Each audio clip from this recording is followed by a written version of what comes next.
નમસ્કાર વાલા પેન્શનર મિત્રો, સ્વાગત છે આપનું આપણી આ યુટ્યુબ ચેનલ ભાવેશ મકવાણા ન્યૂઝમાં।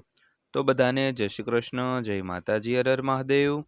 તો મિત્રો, આજની તારીખ 4/10/2025। તો કેન્દ્રની જેમ આ રાજ્યની સરકારે પણ પોતાના પેન્શનરો અને સરકારી કર્મચારીઓના મોંઘવારી ભથ્થામાં કર્યો છે 3%નો વધારો જાહેર। તો મિત્રો, કઈ રાજ્ય સરકારે આ જાહેરાત કરી છે તેની આજના વિડીયોમાં આપણે વિગતવાર વાત કરવાના છીએ, એટલે વિડીયો તમે અંત સુધી જોઈ લેજો, એટલે બધી જ માહિતી તમને વ્યવસ્થિત રીતે સમજાઈ જાય। અને હજી સુધી જો આપણી આ ચેનલ તમે સબસ્ક્રાઇબ ન કરી હોય તો પેન્શનરો, સરકારી કર્મચારીઓ, નિવૃત્ત કર્મચારીઓ માટેના જે અગત્યના સમાચારો હોય, ડીએ વધારો હોય, પેન્શન વધારો હોય અને અલગ અલગ જે પરિપત્રો જાહેર થતા હોય તેની સરળ ભાષામાં આપણી આ યુટ્યુબ ચેનલમાં વિડીયો બનાવીને તમને માહિતગાર કરતા હોઈએ છીએ, એટલે આવી જ માહિતીઓ મેળવવા માટે આપણી આ યુટ્યુબ ચેનલ સબસ્ક્રાઇબ કરી લેજો। તો શરૂ કરીએ આજનો વિડીયો।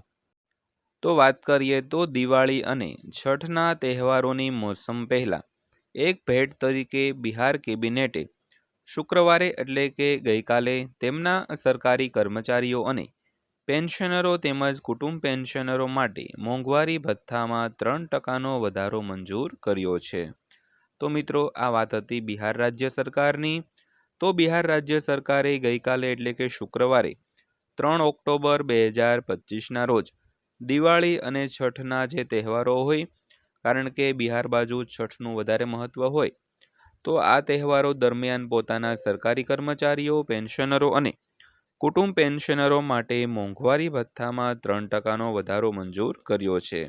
તો સૌથી પહેલાં બિહાર રાજ્ય સરકારે વધારો મંજૂર કર્યો, કારણ કે કેન્દ્ર સરકાર એટલે કે સેન્ટ્રલ ગવર્મેન્ટે 1 ઓક્ટોબર અને બુધવારના રોજ આ જાહેરાત કરી હતી। તો ત્યારબાદ બિહાર રાજ્ય સરકારે પણ પોતાના કર્મચારીઓ અને પેન્શનરોના મોંઘવારી ભથ્થામાં 3%નો વધારો મંજૂર કર્યો છે। તો ત્યારબાદ વાત કરીએ તો કેબિનેટે ડીએને હાલના 55%થી 58% વધારવાનો નિર્ણય લીધો છે। તો તે 1 જુલાઈ 2025થી લાગુ થશે અને વધેલો ડીએ સરકારી કર્મચારીઓ, પેન્શનરો અને પરિવાર પેન્શનરોને ચૂકવવા પાત્ર રહેશે। તો કેબિનેટ સચિવાલય વિભાગના અધિક મુખ્ય સચિવ અરવિંદ કુમાર ચૌધરીએ પટનામાં કેબિનેટ પછીની બ્રીફિંગમાં પત્રકારોને જણાવ્યું હતું। તો તેમણે વધુમાં જણાવ્યું હતું કે આ પગલાંથી રાજ્યના ખજાના પર ₹917 કરોડનો વધારાનો નાણાકીય બોજ પડશે। તો શ્રી ચૌધરીએ ભારપૂર્વક જણાવ્યું હતું કે 1 જુલાઈ 2025થી કેન્દ્ર સરકારના કર્મચારીઓ અને પેન્શનરો માટે ડીએ વધારવાના નિર્ણયને ધ્યાનમાં રાખીને ડીએ વધારવાનો નિર્ણય છે તે લેવામાં આવ્યો છે।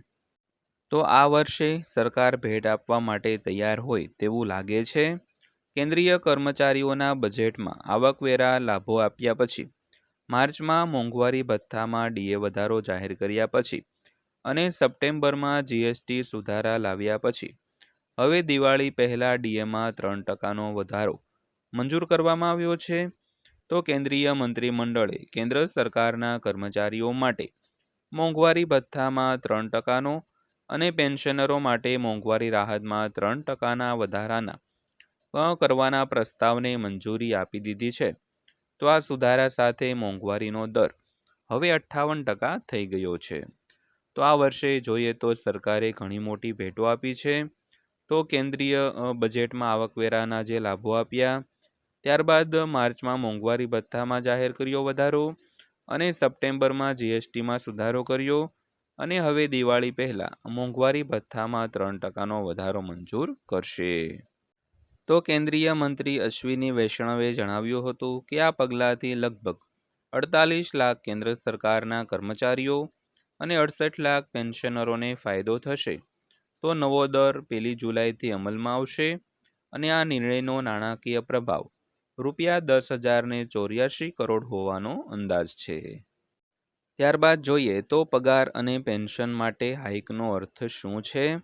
તો સરકારી કર્મચારીઓ અને પેન્શન ધારકો માટે આ વખતે દિવાળી વહેલી આવી ગઈ, કારણ કે જો કોઈ કર્મચારીનો મૂળ પગાર ₹22,500 હોય તો ડીએમાં 3%નો વધારો તેમની માસિક આવકમાં ₹675 અથવા તો વાર્ષિક ₹8,100 ઉમેરો કરશે. તેવી જ રીતે 12,000 રૂપિયાના મૂળ પેન્શન ધરાવતા પેન્શન ધારકને દર મહિને ₹360 અથવા તો વાર્ષિક ₹4,320 વધારાના મળશે. તો સેબી, આરબીઆઈ અને સ્થાપક સહમનીના અભિષેક કુમારે જણાવ્યું કે કર્મચારીઓ અને પેન્શનરોને દિવાળી પહેલાં જુલાઈ, ઓગસ્ટ, સપ્ટેમ્બર મહિનાના બાકી પગાર સાથે ઓક્ટોબરના પગાર અથવા તો પેન્શન મળશે અને આ તહેવારોના સમયથી ઘરના બજેટમાં વધુ થવાનો અપેક્ષા છે મિત્રો. ત્યારબાદ વાત કરીએ તો ડીએની ગણતરી કેવી રીતે થાય છે. તો મોંઘવારી ભથ્થું ફુગાવા સાથે જોડાયેલું છે અને વર્ષમાં 2 વાર સામાન્ય રીતે જાન્યુઆરી અને જુલાઈમાં તો તેમાં સુધારો કરવામાં આવે છે. તો તેની ગણતરી ઔદ્યોગિક કામદારો માટે ગ્રાહક ભાવ સૂચકાંકનો ઉપયોગ કરીને કરવામાં આવે છે. તો જે શ્રમ મંત્રાલય હેઠળના શ્રમ બ્યુરો દ્વારા દર મહિને બહાર પાડવામાં આવે છે.